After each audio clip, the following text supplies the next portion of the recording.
Go right ahead. Okay, thanks.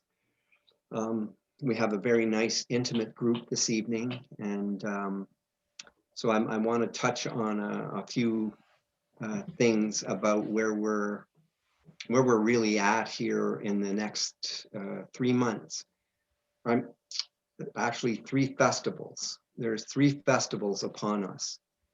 There's the Festival of Easter, there's the Wesak Festival, and the Festival of Humanity. And these are the 3 festivals that are coming our way.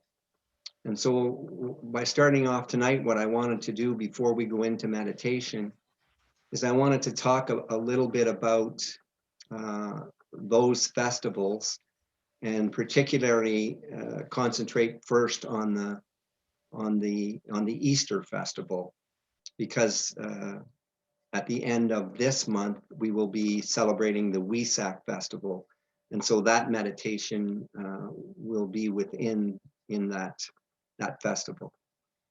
So I just want to read some excerpts to set the tone. Both of what I'm going to read to you is from Alice Bailey, and the first one is entitled "The Reappearance of the Christ." The establishing of certain major festivals in relation to the moon, and in a lesser degree to the zodiac, will bring about a strengthening of the spirit of invocation and the resultant inflow of evoked influences. The truth lying behind all invocation is based upon the power of thought, particularly in its telepathic nature, rapport, and aspect. The unified invocative thought of the masses and the focused, directed thought of the new group of world servers constitute an outgoing stream of energy. This will reach telepathically those spiritual beings who are sensitive and responsive to such impacts. Their evoked response, sent out as a spiritual energy, will in turn reach humanity after having been stepped down into thought energy, and in that form will make its due impact upon the minds of men, convincing them and carrying inspiration and revelation. I'm sorry, I lost my spot there. Thus has it ever been in the history of the spiritual unfoldment of the world, and the procedure followed in writing the world scriptures. Secondly, the establishing of a certain uniformity in the world religious rituals will aid men everywhere to strengthen each other's work and enhance powerfully the thought currents directed to the waiting spiritual lives. At present, the Christian religion has its great festivals. The Buddhist keeps his different set spiritual events, and the Hindu has still another list of holy days. In the future world, when organized, all men of spiritual inclination and intention everywhere will keep the same holy days. This will bring about a pooling of spiritual resources and a united spiritual effort, plus a simultaneous spiritual invocation. The potency of this will be apparent. Let me indicate the possibilities of such spiritual events and attempt to prophesy the nature of the coming worldwide festivals. These will be 3 such major festivals each year, concentrated in 3 consecutive months, and leading therefore to a prolonged annual spiritual effort, which will affect the remainder of the year. These will be: 1, the Festival of Easter. This is the festival of the risen, living Christ, the teacher of all men and the head of the spiritual hierarchy. He is the expression of the love of God. On this day, the spiritual hierarchy, when he guides and directs, will be recognized, and the nature of God's love will be emphasized. This festival is determined always by the date of the first full moon of spring and is the great Western and Christian festival. 2, the Festival of Wesak. This is the festival of the Buddha, the spiritual intermediary between the highest spiritual center, Shambhala, and the hierarchy. The Buddha is the expression of the wisdom of God, the embodiment of light, and the indicator of the divine purpose. This will be fixed annually in relation to the full moon of May, although this year it falls on April 27, as it is in present case. It is the Great Eastern Festival. Finally, the Festival of Goodwill. This will be the festival of the spirit of humanity, aspiring towards God, seeking conformity with the will of God, and dedicated to the expression of right human relations. This will be fixed annually in relation to the full moon of June. It will be a day whereon the spiritual and divine nature of mankind will be recognized.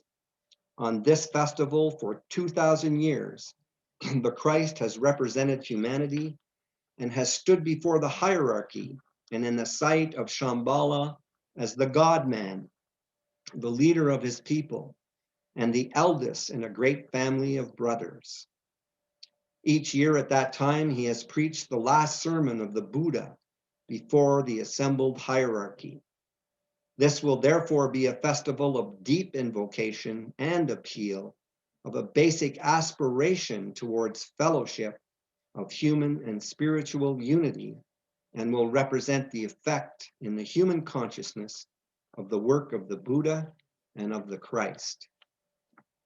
So I just wanted to speak to those three festivals and impart to you how the stream of energy that will flow from the higher dimensions is of great importance at the festival of Easter and at all other festivals. This festival, which is the festival of the Christ, which is Easter, and we think about the crucifixion and the resurrection. And so what I wanted to speak to is the crucifixion. And this is from Alice Bailey again, entitled From Bethlehem to Calvary.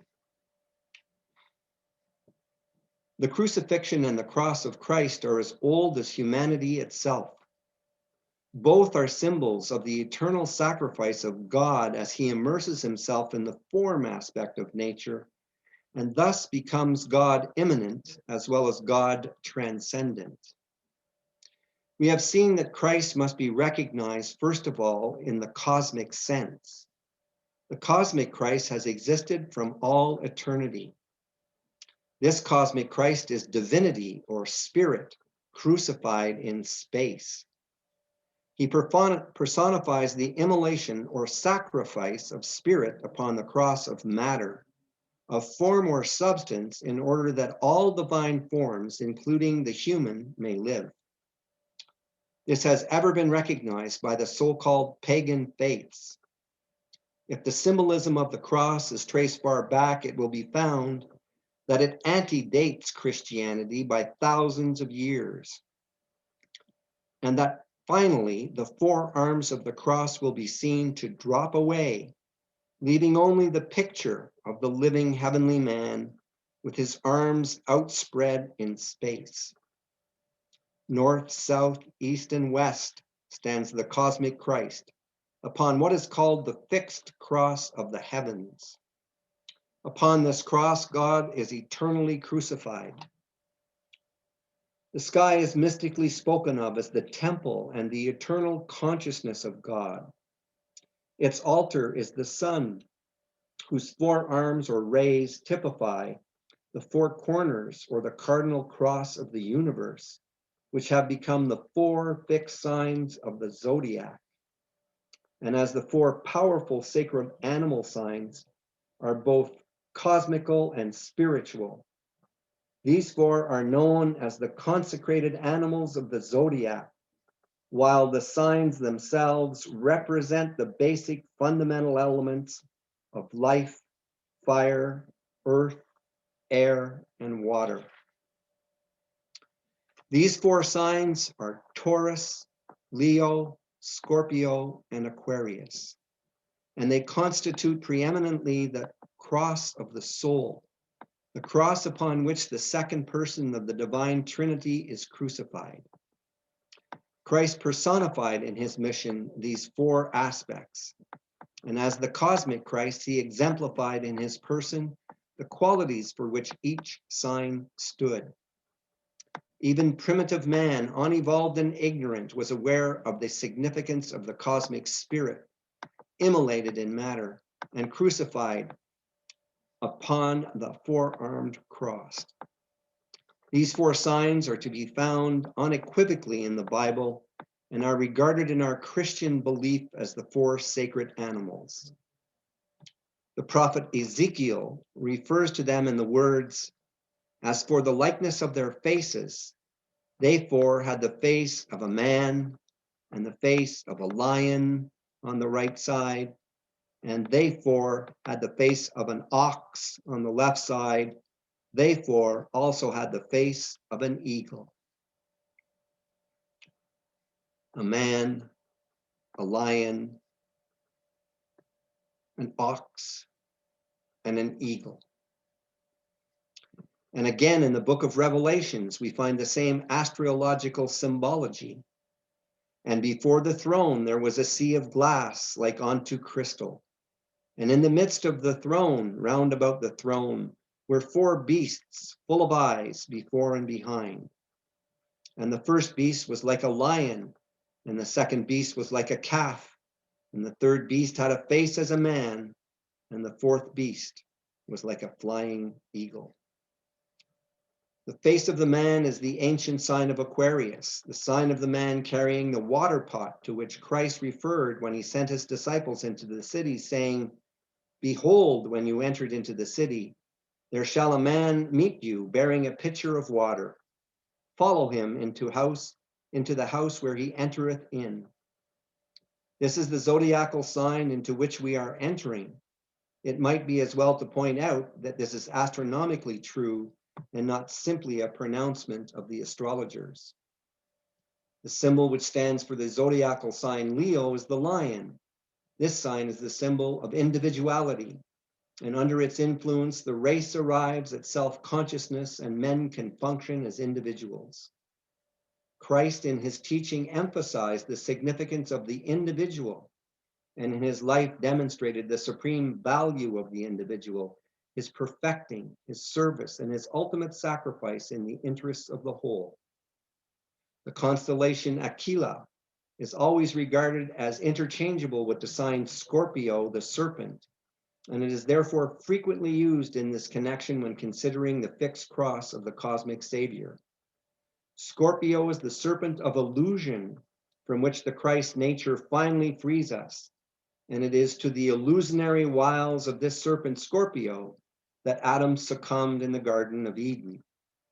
The face of the ox is the biblical symbol for the sign Taurus, the bull, which was the religion immediately antedating the Jewish revelation, and which found its exponents in Egypt and in the Mithric mysteries.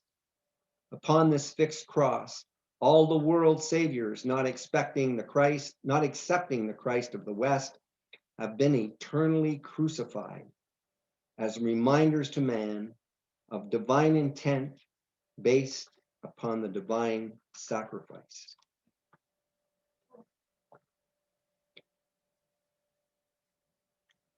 So as Willeroo has taught us many times, when we're talking about the Christ, we're talking about an historic Christ, an intimate Christ, and a cosmic Christ. The historic Christ is what I've just read to you about, which is many Christs or many exemplifications of Christ in the historic Christ.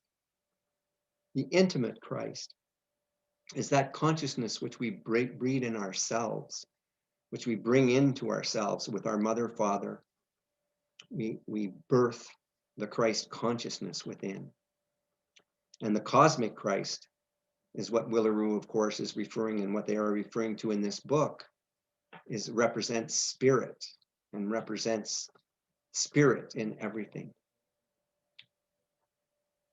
This evening, then, what I'm asking us to meditate on is the concept of the crucifixion, but in terms of our relationship to the crucifixion, the crucifying of the egos on the cross of matter.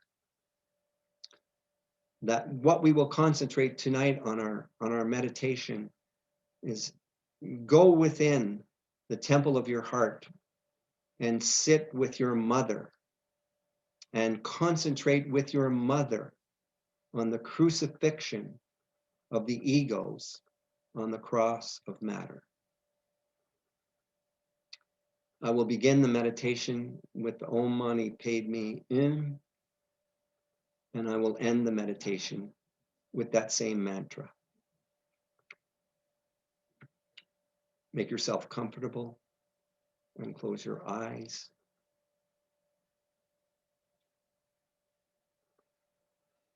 Om Mani Padme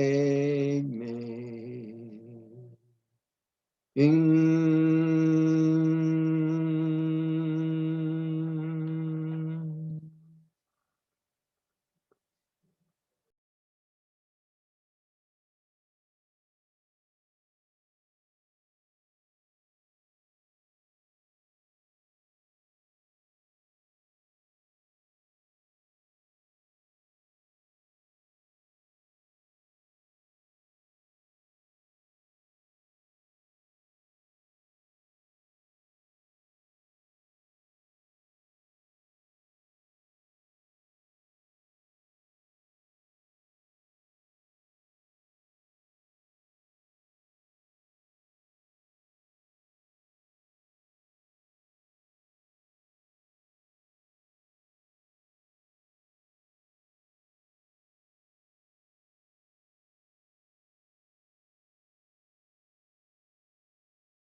Om Mani Padme